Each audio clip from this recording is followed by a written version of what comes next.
நல்ல காரசாரமான கார சட்னி எப்படி பண்ணுறத பார்க்கலாமா? இந்த ஒரு சட்னி போதும். எத்தனை இட்லி சாப்பிட்றீங்களே தெரியாது. அந்த அளவுக்கு டேஸ்ட்டாக இருக்கும். மறக்காம இத எப்படி இருக்குன்னு ட்ரை பண்ணி பார்த்துட்டு, எப்படி இருக்குன்னு மறக்காம கீழே கமெண்ட் பண்ணுங்க. இப்போ வாங்க வீடியோக்குள்ள போய்க்கலாம். அதுக்கு ஒரு கடாய வச்சுக்கலாம். இது கொஞ்சமா தேவையான அளவு பூண்டு எடுத்துக்கிறேன். நான் ஒரு பூண்டு தோலிச்சு சேர்த்துருக்கேன். கொஞ்சமா சின்ன வெங்காயம் ஆட் பண்ணிக்கோங்க. இது எல்லாத்தையும் நல்லா ஃப்ரை பண்ணிக்கோங்க. நான் 2மே ஈக்குவலா எடுத்திருக்கேன். உங்களுக்கு பூண்டு அதிகமா வேணும்னா பூண்டு அதிகமா சேர்த்துக்கோங்க. இப்போ தேவையான அளவு வரமிளகா ஆட் பண்ணிக்கலாம். உங்க காரத்துக்கு ஏத்த மாரி ஆட் பண்ணிக்கோங்க. கொஞ்சமா கருவேப்பிலை ஆட் பண்ணிக்கிறேன். எல்லாத்தையும் சேர்ந்து நல்லா வதக்கி விடுங்க. நல்லா வதங்கினதும் தக்காளி ஆட் பண்ணிக்கலாம். இதுக்கு 2 தக்காளி சேர்த்துருக்கேன்.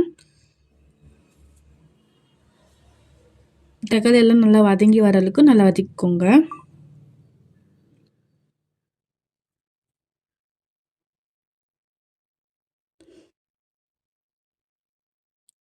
நல்லா காரமா இருக்கும் அந்த சட்னி. உங்களுக்கு இன்னும் காரம் வேணும்னா ஆட் பண்ணிக்கோங்க.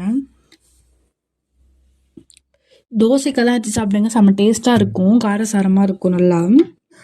எல்லாத்தையும் நல்லா வதங்கினதும் கொத்தமல்லி ஆட் பண்ணிக்கோங்க. இதில் நல்லா டேஸ்ட்டாக இருக்கும். நல்லா தக்காளி எல்லாம் கொஞ்சம் பெருசாக கட் பண்ணிக்கோங்க. குட்டி குட்டியாக வேணால் குட்டியாக கட் பண்ணிக்கோங்க.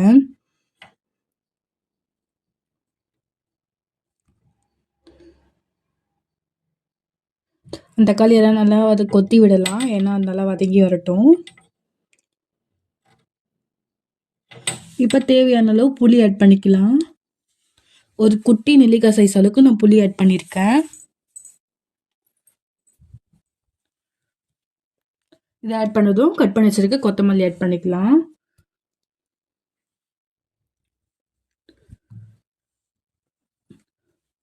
எல்லாத்தையும் நல்லா வதங்கினதும் கேஸ் ஆஃப் பண்ணிக்கலாம். அந்த ஹீட்லேயே அது வந்து கொத்தமல்லி எல்லாம் வதங்கிடும்.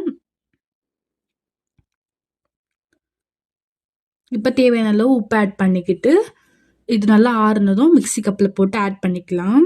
இதெல்லாம் ஆற வச்சுட்டுங்க, சூடு அரைக்காதீங்க. ஆறுனதும் மிக்ஸி கப்பில் போட்டு அரைச்சி எடுத்துக்கிட்டேன். இப்போ நம்ம கொஞ்சம் பேனில் எண்ணெய் ஊற்றிக்கலாம், தாளிச்சிக்கலாம் இதை சட்னியை. கொஞ்சம் கடுகு உளுத்தம் பருப்பு சேர்த்துக்கிட்டேன். கொஞ்சம் கருவேப்பிலை சேர்த்துக்கிட்டேன். தேவையான அளவு பெருங்காயம் ஆட் பண்ணிக்கோங்க, நல்லா வாசமாக இருக்கும்.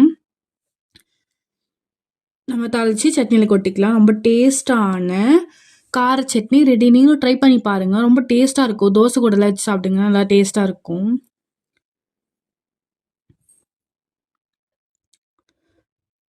எப்படி இருக்குன்னு கீழே கமெண்ட் பண்ணுங்கள். நல்ல காரசாரம்